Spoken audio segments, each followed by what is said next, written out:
ആദിമ ക്രൈസ്തവ സഭാചരിത്രത്തിലെ അനേക സംഭവങ്ങൾ അരങ്ങേറിയിരിക്കുന്ന പ്രധാനപ്പെട്ട പട്ടണമാണ് ഇന്നത്തെ മോഡേൺ ടർക്കി. പ്രത്യേകിച്ച് പുതിയ നിയമസഭയിലെ അനേക സഭകളും ഇന്നത്തെ മോഡേൺ ടർക്കിയിൽ നമുക്ക് കാണാനായിട്ട് സാധിക്കും. മാത്രമല്ല, മോഡേൺ ടർക്കി അനേക സംസ്കാരങ്ങൾ ഉൾക്കൊള്ളുന്ന ഒരു സ്ഥലമാണ്. ക്രൈസ്തവ മതത്തിൻ്റെയും മുസ്ലിം മതത്തിൻ്റെയും ഒക്കെ അനേക ചരിത്രങ്ങൾ ഇന്നത്തെ മോഡേൺ ടർക്കിയിൽ നമുക്ക് ദർശിക്കാൻ കഴിയും. റോമൻ ഡൈനാസ്റ്റിയുടെയും ഗ്രീക്ക് പുരാണങ്ങളുടെയും ഒക്കെ അനേക അവശിഷ്ടങ്ങൾ ഇന്നും മോഡേൺ ടർക്കിയിൽ ഉണ്ട്.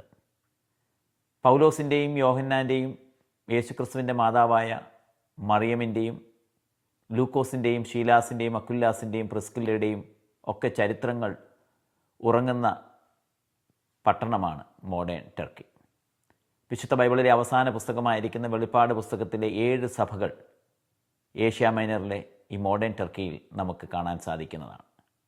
ഞങ്ങൾ ഈ ദിവസങ്ങളിൽ വെളിപ്പാട് പുസ്തകത്തിലെ 7 സഭകളിൽ കൂടെ യാത്ര ചെയ്യുകയാണ്.